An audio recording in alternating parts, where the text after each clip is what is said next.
He's a kind, gentle person, loving person. Yeah, well, I didn't go to her. He will never take another person's life.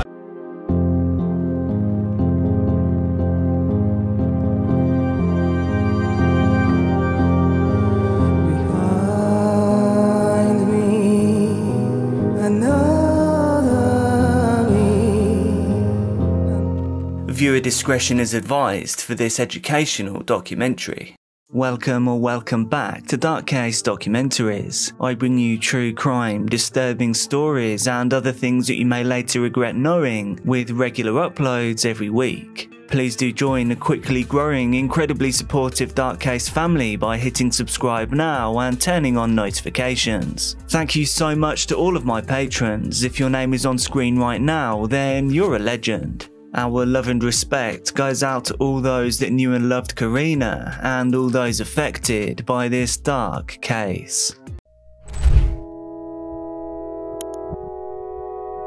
Karina Ann Vetrano was born on July 12, 1986 in New York City. She grew up with two loving parents as well as two siblings, ones who valued integrity and servitude. Her mother, Catherine, was a nurturer looking after the home and the children, and her father, Phil, was a retired firefighter. He was one of the first responders during the 9/11 attacks. This upbringing is why Karina, after graduating from Archbishop Molloy High School and attending St. John's University, became a speech pathologist for children with special needs. Karina pursued a career where she was in service to others, but she never let her big dreams die. She was also an aspiring writer and an avid world traveller. She loved to write blog posts about her travels and her thoughts about the world. Poetry, musings and ideas flowed from Karina. She was a thoughtful person and she wasn't afraid to show it or share it with the world.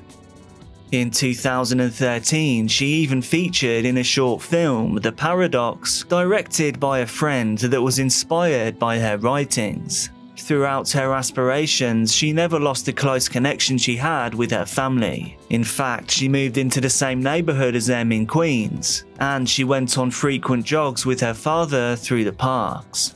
Unfortunately, it would be this bonding experience that would ultimately forever change all of their lives. Queens, New York is a borough in New York City which is diverse and dynamic. It's known for its rich cultural diversity. Queens is home to residents from all over the world. This makes it a melting pot of languages, of cultures and traditions. With neighborhoods ranging from bustling urban centers to peaceful residential areas, Queens offers a little something for pretty much everyone. Its attractions include Flushing Meadows Corona Park, the Unisphere, and a variety of museums. Altogether, this makes it a vibrant and exciting place to live and to visit. It is here where Karina's family would grow close and thrive. That is, until August 2nd, 2016. For years, Karina and her father had shared a cherished evening routine. They went on their jogs and bonded through it. However, on this day, their well-established tradition was interrupted. Her father had recently suffered a back injury and was unable to join her. Concerned for her safety, Karina's father asked her not to go. However, she offered soothing words of reassurance, saying that she would be fine. With a parting smile, Karina ventured out.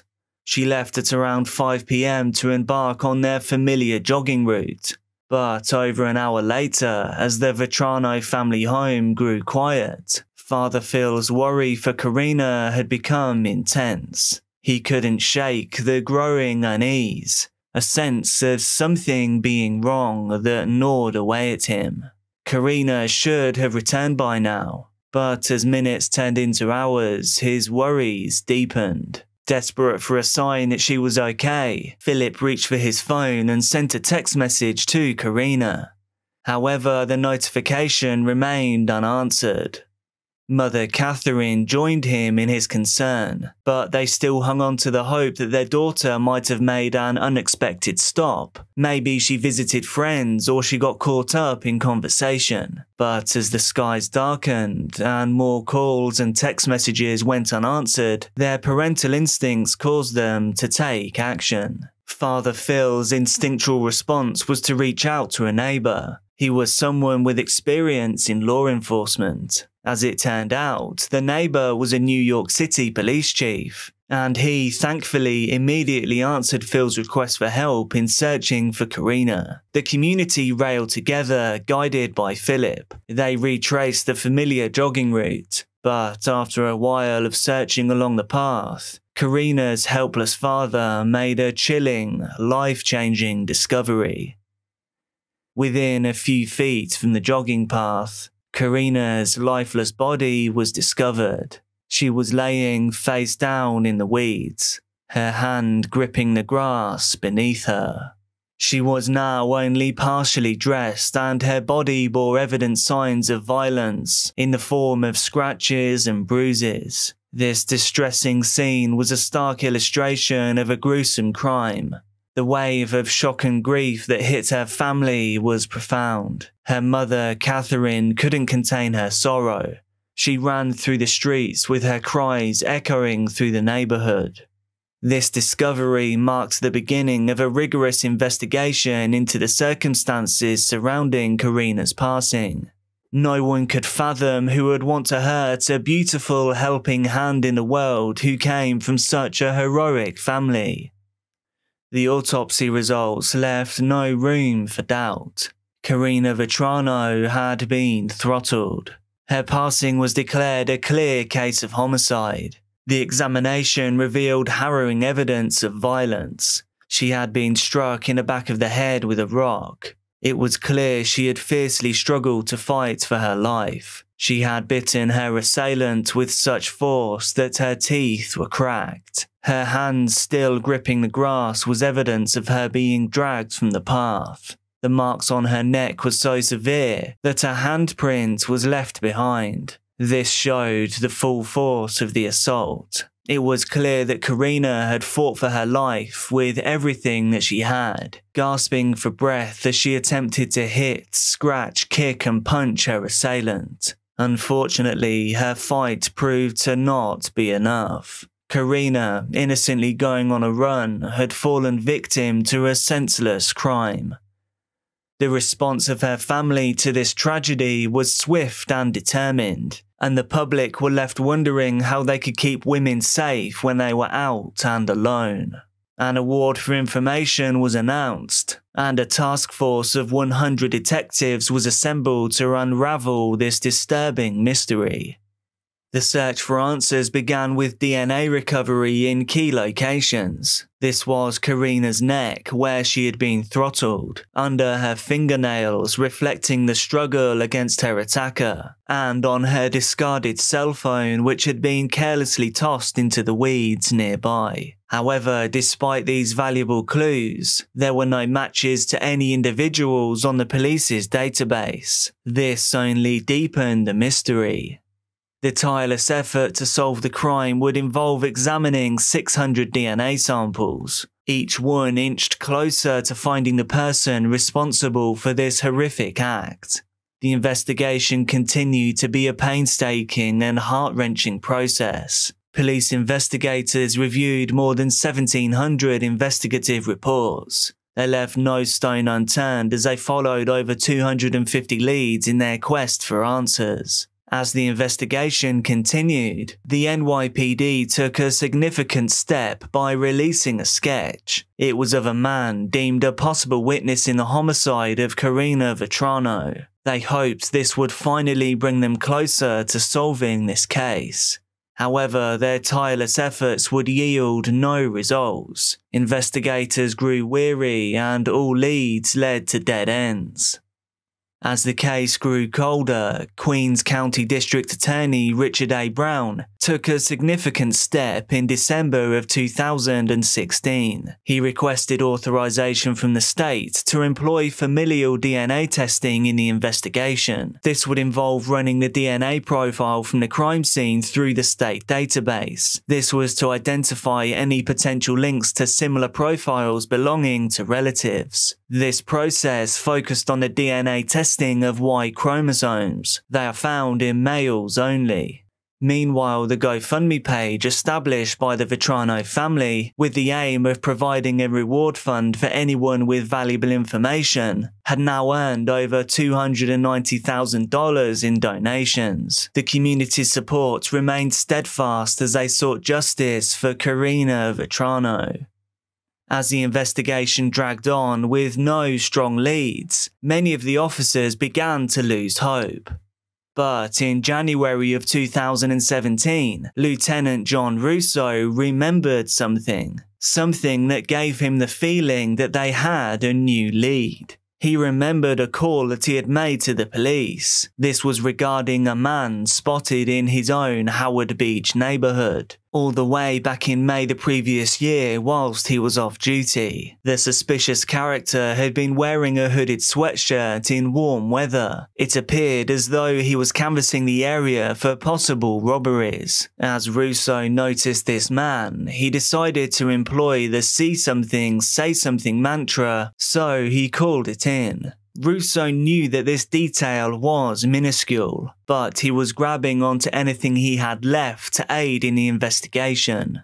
With a sense of urgency, Russo had sought out the police officers who had responded to his 911 call. He hoped that they still had their notes from this dispatch. As he pored over their notes, they revealed that officers had arrived on the scene. And they did indeed locate this individual. They spoke with him and took down his identifying information in case of any future incidents. The reports from May of 2016 read that the name of this suspicious man was Chanel Lewis. He was a 20-year-old man with no criminal record. A deeper look into his past would reveal that at one point, he had expressed disturbing thoughts to a teacher. He revealed his desire to harm the girls at his school. Lewis was often described as a loner, which, coupled with his reported instability, added to the complexity of his profile. Although his criminal record remained clean, he had had some encounters with law enforcement. Lewis had found himself on the radar of the police on several occasions. He received summons for violating rules and for public urination. These seemingly minor offences now took on a different significance in their ongoing investigation. It didn't take long for police to locate Lewis. There they spoke with him and with his consent, they obtained a DNA sample like they had done with hundreds of others. The breakthrough in the Karina Vetrano case came when on February 2nd, 2017, it was found that Chanel Lewis's DNA did indeed match the samples found under Karina's nails and on her cell phone. This evidence was overwhelming. On February 4th, 2017, Lewis was brought in for questioning at the 107th precinct. After hours of interrogation, Lewis finally confessed to the crimes. This confession was recorded at the precinct in the presence of a prosecutor. Approximately 10:33 a.m. and I'm activating the tape this time.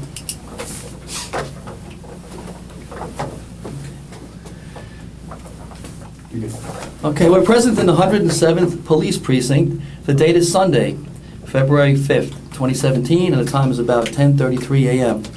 My name is Peter McCormick. I'm an assistant DA in and for the County of Queens. Present in the room with me at this time are Detective Barry Brown, ADA Michael Curtis, video technician Joseph Deal, and Chanel Lewis. Okay, Chanel, I'm about to be reading you your rights. After that, if you agree to speak with me, you may, if you wish, make a statement about and answer questions about an incident that occurred on August 2nd, 2016. Even though I've already spoken to someone else, you do not have to talk to us. I'm going to now read you your rights. You have the right to remain silent and refuse to answer questions. Do you understand? Yes. Anything you do say may be used against you in a court of law. Do you understand? Yes. You have the right to consult with an attorney before speaking to me or to the police, and to have an attorney present during any questioning now or in the future. Do you understand? Yes. If you cannot afford an attorney, one will be provided for you without cost. Do you understand? Yes. If you do not have an attorney available, you have the right to remain silent until you have had an opportunity to consult with one. Do you understand? Yes. Now that I've advised you of your rights, are you willing to answer questions? Okay. Yes? Okay. All right. All right. Chanel, why don't we start with, I think it was a Tuesday evening on August 2nd, 2016. Do you remember that date and that evening? Mm-hmm. All right. And where were you at that time? I was in Spring Creek, at the Gateway in Spring Creek Mall. Okay, by Gateway and Spring Creek Mall? Spring Creek Park. Park? Yeah. All right. Were you inside the park? Yeah, Okay. And was anyone with you, or were you by yourself? by myself. All right. About what time did you get to the park? About 5 o'clock. All right. And how did you enter the park? From what street? From Bell Parkway. From where the Bell Parkway entrance is to the Yeah. park? All right. And what kind of park is this? What does it look like inside? Are the trees, grass, benches, More like large grass. high grass? Are there any trails in the park? Mm-hmm. Okay. And were you on a trail or you in the grass? On the trail. Okay. What kind of trail is it? Paved or dirt or what? It's kind of like has dirt. Mm-hmm. Okay. About what time would you say you got to the park that night? That evening? About 5. Okay. What was the weather like? Was it rainy, cloudy, sunny? Well, it looked like it rained like in the morning, and then it got sunny in the evening. Okay. And while you were in the park, well, do you remember what you were wearing that day? It was a hoodie, a sweatpants, and a shoes. Okay. What color was the hoodie? Do you remember? Most likely brown. Mm-hmm. And the sweatpants? I think it's probably black. Right. And the shoes, were they shoes or sneakers? I think sneakers. Okay. Do you remember what color they were? What kind? Mm. Okay. Now, while you were in the park, did something happen? Yes. What happened while you were in the park? While in the park, there was this girl jogging, and then one thing led to another because some other situation. All right. Well, the girl that was jogging, was she by herself or with anybody else? By herself. What did she look like? What was she wearing? Well, I was going to say she looked like she wearing a yellow tank top, maybe. Okay. What kind of pants? I wouldn't really know. Were they long or short? Do you remember? No. Do you remember if they were long pants or short pants? No? Mm. Okay. And was she jogging? Was she coming from the same direction that you came from when you entered the park? No, we go opposite directions. Okay. And when you first saw her, where were you? Were you in the grass or were you on the trail? On the trail. All right.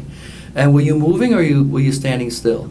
Like I was moving, listening to music, You were walking or jogging? walking. Walking? And you were walking towards her? I was walking towards, and then got side to side, and then one thing led to another. When you first saw her, though, were you walking towards her or the same direction as her? When you first saw her? We was walking towards each other. Towards each other, okay. And she was jogging, you said? Mm-hmm. All right. Do you know if she had anything on her head or in her hands, do you remember, as she was approaching you? She might have had a phone. Okay. And where was her phone? Was it in her hand or was it clipped to her clothes? Do you remember? It was in her hand. Okay. And you said as she got next to you, when she got next to you as she was running and you were walking, what happened then? And then, because of a past situation, I got angry and then started hitting her and stuff like that. Okay. Before you did, where did you hit her? Like in the face and like in the mouth.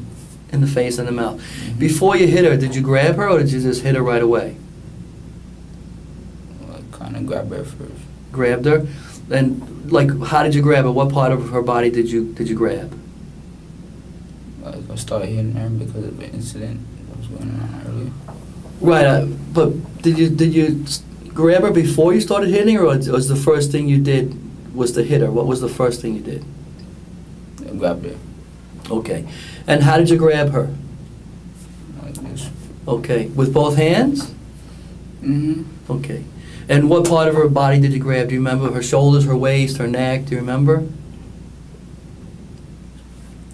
Probably like around here.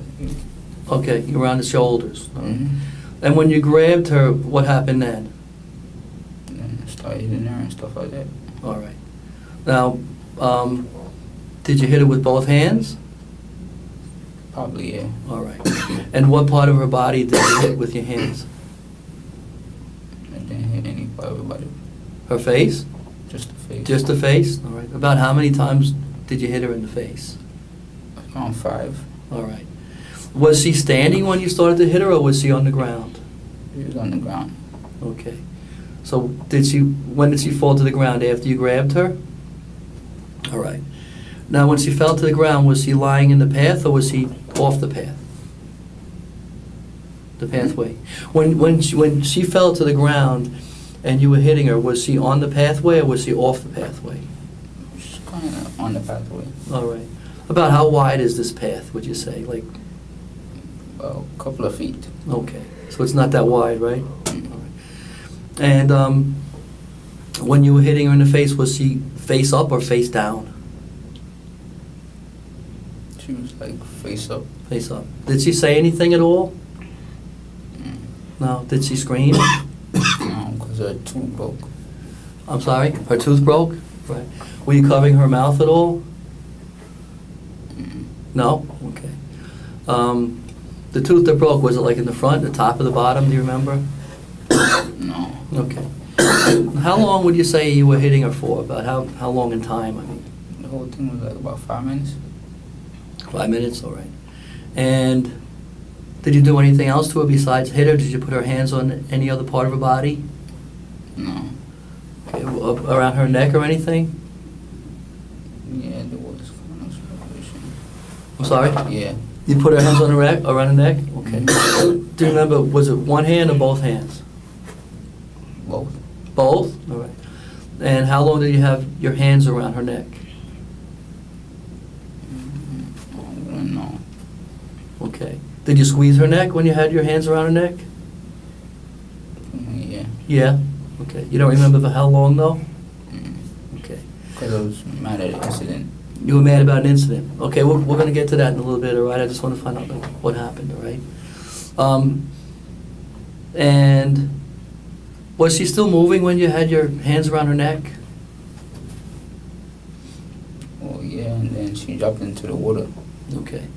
Well, when you had your hands around the neck, was she on the ground or standing up? She's still on the ground. On the ground. Face up or face down? Face up. All right.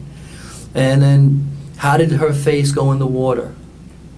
I was strangling. We were near the water, and then I put her face in the ground. Okay. You were So strangling she her, fell you in the said? water. And you She- put her... No, she fell in the water, Okay. and then my hand was bleeding, so I went to wash off all the blood. Okay. Which hand, do you remember? You just showed me your right hand, right? Your right hand? Where was it bleeding? What part of the hand? Your knuckle? Mm-hmm. Okay. And when her face went in the water, was she face up or face down? Down. Down? Face up. A face up? Yes. All right. Was the water covering her face? Mm-hmm. And how long did you hold her under the water? Oh, she didn't hold on to the water. When I came back, she was just... Oh, you didn't hold her under the water? Okay. Was she moving when you put her face in the water? She was not moving. Okay. What do you remember? Was she still moving when you had your hands around her neck? At all? Mm-hmm. How was she moving? What was she doing? Like, she wasn't really moving that much. Okay. Did she try to hit you or touch your body at all during this time? Okay. What did she do? Like, try to scratch me. Okay. And did she scratch you? Where did she scratch you? Like, on my face. Okay. Would that be on the right side of your face? Probably was one of these two, though. Okay. Did she leave a mark or a scratch on your face? Yes. Mm-hmm. All right. So at some point before she went into the water, she had stopped moving, is that right? Hmm? She stopped moving before her face went into the water, correct? All right. Did, Kinda. I'm sorry. Kinda did. Kinda did? All right. What, could you tell if she was breathing or not?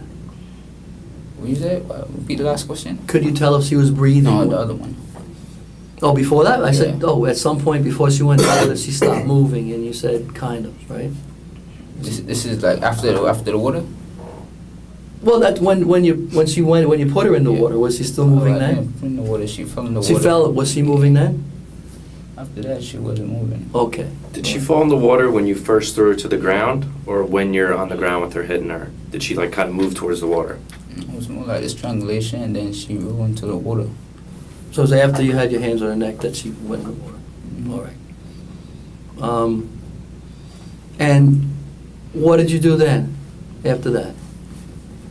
After that, she was just lying there, and then I got her by her ankles, and then picked her up by from her back and put her in the bushes. Okay. Can you just describe to me like how you moved her? What part of the body were you holding when you moved her? Like on the hands. And Okay, lifting up her back. Were your hands holding her arms, or were your hands under her arms, or Like holding it. your hands were holding one hand on each one of her hands? Like how you just put somebody there. You were dragging her by the hands or the arms, right? Yeah.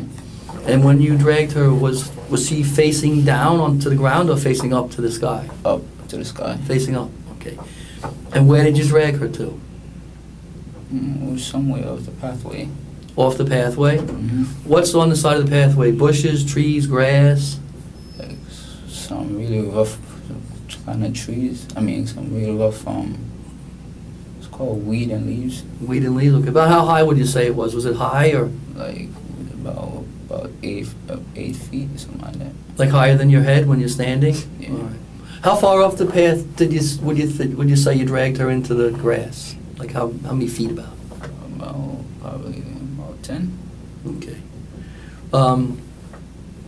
After you dragged her in the grass, did you go back onto the path? Mm-hmm. Okay. When you got back onto the path, could you see her from where you were, from the path? Mm-hmm. I think you said, Chanel, that she had a phone with her, right? Mm-hmm. Do you know what happened to her phone? She must have lost it doing all that. Did you ever grab her phone? Yeah? I might have touched it. Okay. If you touched it, do you know where? Did you put it somewhere or? No. No? Okay, do you remember when you touched it? No, I was doing a scuffle. Okay. All right. Did you touch anything else that she might have had with her? I wouldn't know.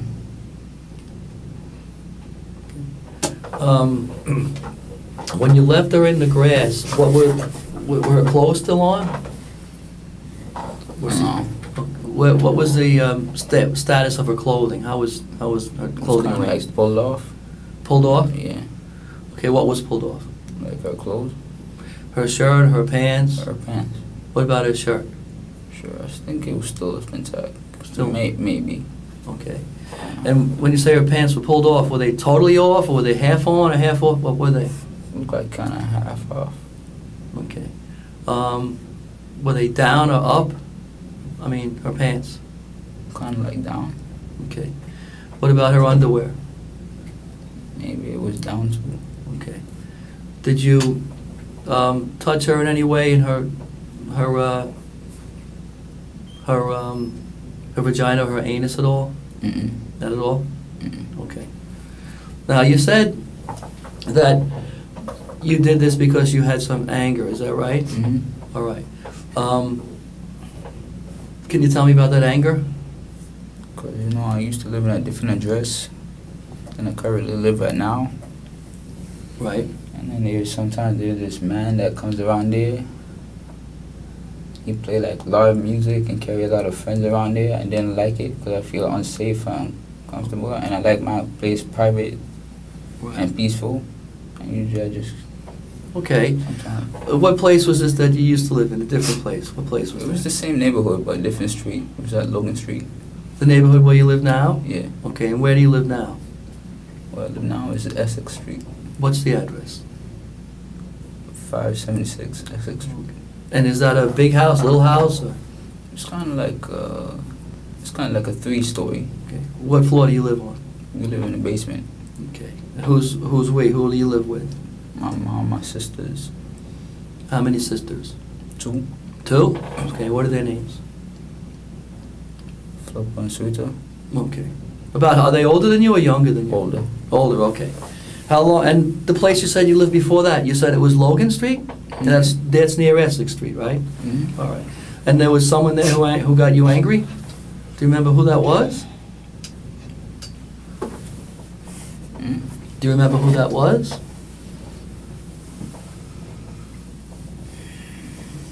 Well, no, I wouldn't really want to say his name. Okay. Is your brother? Do you have any brothers? Yeah, but he don't live with us no more. Is he older or younger than you? Older. Where does he live now? He lives somewhere in East Flatbush. How old is he? About 27, 28, around that area. What's his name? Shaman. Shaman? Do you see him a lot? Yeah, he comes around the house once. Does he know this person that you have an issue with? Yeah. Did that particular person, you don't have to tell us who he is, but did he make you angry that day on August 2nd, that Tuesday? Yeah, because like every day he keep playing music and inviting his friends, and no, we just live in a quiet block. And Mhm. we don't like all of these type of stuff. Okay, and about what time was that? Mm. What time was that he was playing the music and got you annoyed and got It's you pretty angry? much all day. All right. Well, and what time, when did you leave your house to go to that park that day? I probably left about 12 o'clock, 1 o'clock. In the afternoon, early afternoon? Yeah. And how far is your house to that, it's called Spring Creek Park, right? Is that what it's Mhm. called? Yeah. How far is your house from that park? Like, it's probably like a couple of blocks. All right. And how did you get to the park? Usually I just go to the industrial place and then go to the mall and then go across the bridge. Okay. Did you walk? Did you ride a bike or? Walk. Okay. Was anybody with you? Mm. Did you tell anybody that you were going to the park before you went? Mm-mm. Okay. And you entered the park through what entranceway did you get into the park? What street is By the that? Parkway. By the Bell Parkway entrance? All right. And how far into the park did you walk when you first saw the girl? I walked to one trail and then went to the next trail. Okay. So how far would you say in distance you had walked when you ran into her? What do you mean? Well, at some point while you were inside the park, you were listening to music, right? Mm-hmm. And were you listening to music through headphones or the radio, or how were you listening to music? My phone. Your phone? Yeah. All right. And at some point while you're walking, listening to music, you see the girl jogging towards you, right? Mm-hmm. So, how far had you walked, like from the point you entered until you saw her coming? Halfway through, more than halfway through, or? It's kind of like one trail and then you go to the next trail. Okay, so you took one trail to the next trail. All right. And from the time you first grabbed the girl until the time you dragged her into the grass and left her there, about how long you think that took? You know, when you punched her and strangled her, how long would you say it lasted? About 5 minutes. Okay. Now, had you ever gone to that park, like before this date? Would you go there on occasion, or? Yeah, sometimes when I get angry and stuff like that. How many times would you say you've been there before, to that park? Like several times. More than 3, 4 times? Yeah. Okay. Would you always go into the park by that trail? Yeah. All right. And would you always walk, or there were other ways to get there? I always walk. Would you walk the same route? Sometimes I do, sometimes I choose a different route. Okay. Did you ever go there with someone else, with friends or anything? No. No? Okay. Did you ever, while you were in that area, did you ever once get spoken to by police in the area, like before this I happened? mean, I got stopped once by the police. Yeah. Mhm. How long before this was that? That was like probably a couple of months ago. Mm-hmm. Couple months before the August 2nd? Yeah. Okay.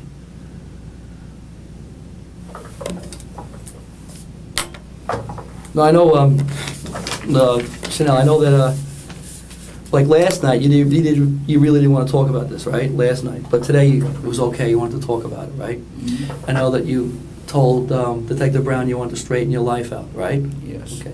And then Detective Brown said to wait until you came in the room to talk about it, that's right? Mm-hmm. And that's what you did, right? Yes. Okay. I know that, I think Detective Brown showed you this map before when he spoke to you, right? Remember this map? Okay. Can you show me on the map, like where, what point, like that you actually entered into the park? Just put a little dot there. Okay, thanks. And is that the same way you went out? Mm-hmm. Okay. And when you went out, were you walking or running, do you remember? Walking. Walking, okay. And where did you go after you left the park? Pretty much my hand was really hurting me, so I went home. Okay. Was it like bleeding heavily, or was it just like a scratch, or do you remember? Like it was sweating a little bit, so Sweating and bleeding, and pain a little bit, so yeah. hurting, right? And you said you had some scratches on your face, right? All right. Where did you go after you left the park? Did you go out somewhere? Did you go home? Went home. Okay. Was anyone home when you got there? Mm-hmm. Oh. I got my own keys, so I just. Right. Did anyone see you that evening? Yeah, some people, they were asleep. Hmm? They were kind of, yeah, they see me. Okay. Did they ask you what happened to your face? Did they notice they had a scratch on your face? Anybody? Not really, but they noticed this, like, What did you say about that? I said I fell. Okay. Did you say where? Mm-hmm. What did you say? I said Gateway Mall Park. Okay.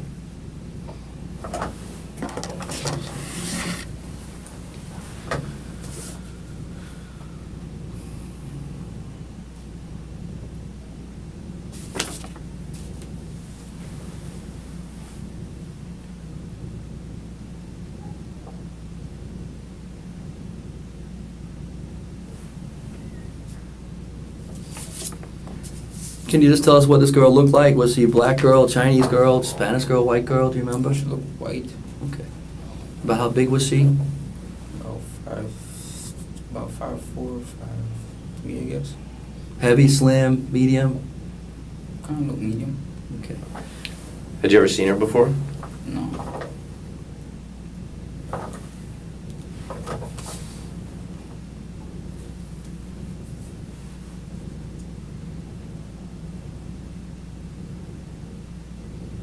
Did you ever go back to that same park, Spring Creek Park, after August 2nd, after this date?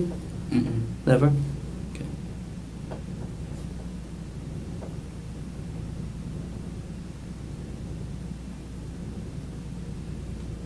You know, after her face is in the water and you pick her up and you drag her into the weeds, does she move at all at that point or make any more noises? Mm-mm. No? At what point did she stop moving and making any sounds? That's when she was under the water. Under the water? Mm-hmm. Like as she was under the water, or right before you put her in? As she was under the water. Were you holding her under the water? At that point, no, I was too busy cleaning off the blood from my hand. Okay. Was she still moving while you were strangling her around the neck? And she was moving like quite a little bit, yeah. Is that when she scratched your face? No, it was when I was hitting. When you were hitting her, she scratched your face? Mm-hmm. Okay.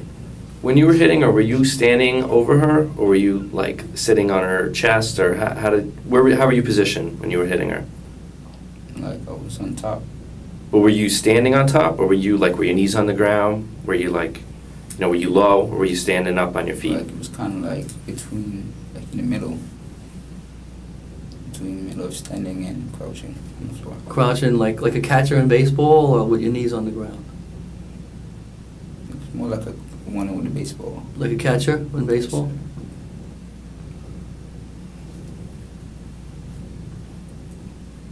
Did you ever hit it with anything, or did you hit it with your hands? Just the hands. Okay. Oh, and all the punches were to her face, right? Mm-hmm.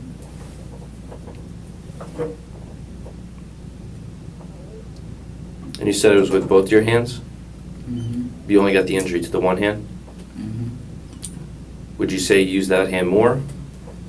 Yeah, it's more like it on that hand, yeah. Or you're righty? Mhm. Okay. Did you notice whether she suffered any injuries as a result of the punches? Just a broken tooth. That's it? Do you remember, could you see if she was bleeding or not, or black, Not really swollen? checked. You didn't check? Okay. Did she say anything to you? Was she able to, other than maybe if she screamed, was she able to communicate at all? Say any words, any sentences? Mhm. Did you say anything to her while it's happening? Mhm.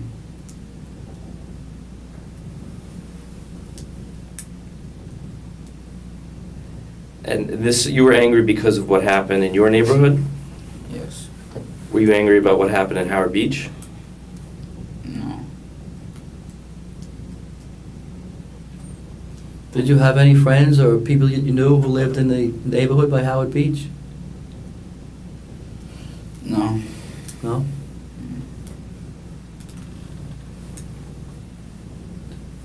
No, I'm good. Okay, the time You is... was talking about- I'm sorry. I was talking about some, what you was talking about, with him? Rest of what? What? Oh, what's that called again? Rest of what? You said it? I said, did you have any friends in the area? You said no, right? No, respiratory. Wait, it was something you Subsequently, Lewis was charged with homicide and intimate violations amongst other offences. This marked the pivotal turning point in the case. The trial of Chanel Lewis revolved around the presentation of compelling evidence, particularly his DNA found under Karina Vetrano's fingernails. During his interrogation, which was played for the jurors, Lewis admitted to authorities that he had encountered Vetrano whilst he was in a bad mood that was provoked by a neighbour's loud music. He went on to confess that he became angry and attacked Karina. He said he hit her in the face and mouth. However, Lewis's defense lawyers contended that his confession had been coerced. They also raised concerns about the potential tainting of the crime scene by the victim's father. When he discovered Karina's body, he lifted her up and hugged her. The trial was marked by intense deliberations, and on November 20th, 2018, after 14 hours, the jury reported their verdict. They were deadlocked. As a result, the judge declared a mistrial. This left the case in a state of uncertainty. The prosecutors promptly announced their intent to retry the case. They said that this legal battle was unresolved. Between that day and the start of Chanel Lewis's retrial, police worked to gather as much evidence as they could to ensure a new outcome. According to Lewis's mother, he looked disheveled and injured when he arrived home on the night of August 2nd. She added to say that his clothes were torn. Lewis had explained to her that he was mugged on the way home. The next morning, Lewis's father took him to the emergency room, looking for treatment for the scratches and cuts on his upper body. This was as well as a boxer's injury to his fist. A boxer's injury is normally a broken metacarpal on the little finger due to the impact of a punch. Evidence gathered from the doctor that treated Chanel revealed that his hand injury was likely the result of punching someone. Crucially, evidence also showed that Lewis's cell phone placed him in the park at the time of the homicide. His device also contained downloaded images of the crime scene and internet searches about second chances. At the start of the second trial in March of 2019, this new evidence was presented along with the existing evidence from the previous trial. However, in response, the defense had their own thoughts on this evidence. The defense lawyer argued for reasonable doubt. They emphasized the absence of fingerprints or hair and pointed out the need for more precise DNA evidence. In all actuality, it was possible that Chanel's DNA on Karina could have been a result of secondary transference. This meant that Chanel's DNA could have been transferred onto Karina through the fact that both of them touched the same object. The defense contended that the investigation by the police was sloppy. They said that they failed to thoroughly check for evidence. Additionally, they continued to assert that Chanel was coerced into his confession. They noted that many of his statements were inconsistent with the actual evidence. He stated that the cause of Karina's passing was the fact that she had drowned, face down in a puddle, when the evidence showed that she was actively strangled. Chanel also seemed confused and unclear at times. This raised suspicions on the part of the defense as to whether his confession was genuine. They raised concerns about tunnel vision clouding their judgment, latching onto Chanel as the culprit out of desperation to finally close the case.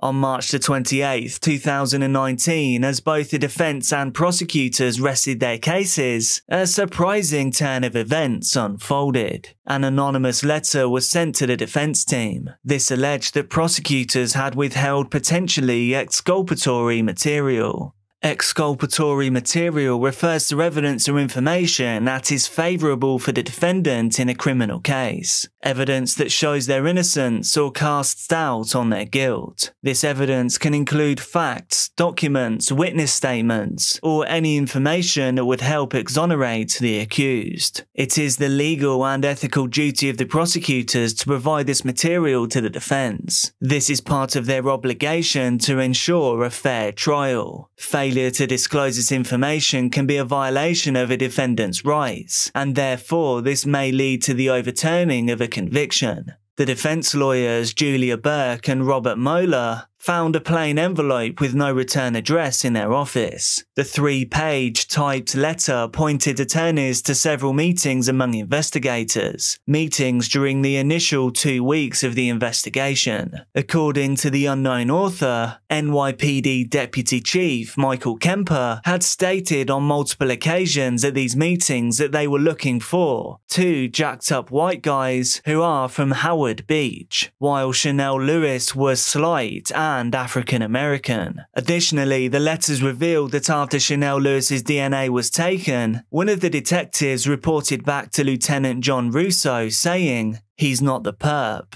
He's too puny and dim-witted."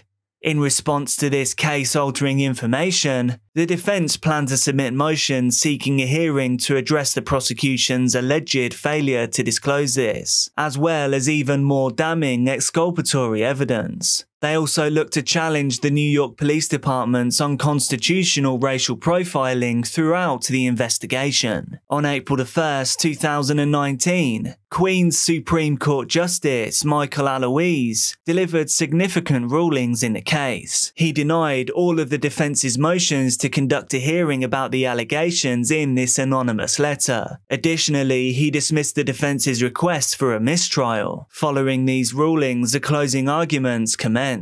The jurors began deliberating at around 4 p.m. and, remarkably, they reached their verdicts by 9 p.m. Chanel Lewis was, this time, found guilty of first-degree homicide, of 2 counts of second-degree homicide, and of first-degree intimate violations. His sentencing was scheduled for April 17th, and under New York State's criminal law for first-degree homicide, Lewis faced a maximum penalty of life without the possibility of parole. However, on the same day, Chanel Lewis's attorneys filed a motion requesting an evidentiary hearing regarding allegations of juror misconduct. This motion led to the postponement of the sentencing, and the hearings related to these allegations were scheduled for April 22nd. The judge ultimately dismissed these claims and continued with the sentencing. When the day arrived, Justice Michael B. Aloise delivered a powerful sentence to Chanel Lewis. He told him that if he ever intended to atone for his crime, he would have to do so inside a prison cell. The courtroom was filled with tension as Lewis awaited his sentencing. Before the sentencing, Chanel heard heart-wrenching statements from Karina's father, from her mother and her 2 siblings. They remembered Karina as a bright light in their lives, and they emphasized the terror that she must have experienced in her final moments. The Vetrano family pleaded with Justice Aloise to impose the maximum sentence. They were also strongly critical of Lewis's defense team. When Chanel Lewis had the opportunity to speak, he declared his innocence and offered condolences to the Vetrano family. He continued to maintain that he did not commit the crime. Karina's older sister, Tana, directed harsh words towards Lewis. She described him as unremarkable and insignificant, wishing for him to live a life of darkness and fear. Philip, Karina's father, shared the profound impact of his daughter's loss to their family. He conveyed that they were living as though their lives had ended, with their faith in God and their belief in heaven being the only things preventing them from succumbing to their despair. Karina's mother disputed the defense's portrayal of Lewis as an emotionally challenged young man. She described him as a clever and remorseless criminal with an empty soul. Justice Aloise, echoing the religious sentiments expressed by the Vetrano family, believed that Karina now sat beside God. He urged Lewis to embrace the concept of redemption and second chances. This was a reference to the research found on his cell phone. Ultimately, Justice Aloise rejected the defense's plea for a lighter sentence, a plea based on Lewis's mental and emotional difficulties. Chanel Lewis, in his sentencing, met the consequences of his actions. He would serve life in prison with no chance of parole. According to Karina's writings, it's chaotic and unpredictable, but I do believe that on some days it's quite beautiful in all its poetic little tragedies. Do you think the punishment fits the crime here? How do you feel about this case? What do you think could be done to avoid something like this happening again in the future? Please do let me know down in the comments. And if you appreciate what I'm doing here, please do hit that like button. Be careful out there, and I'll see you soon.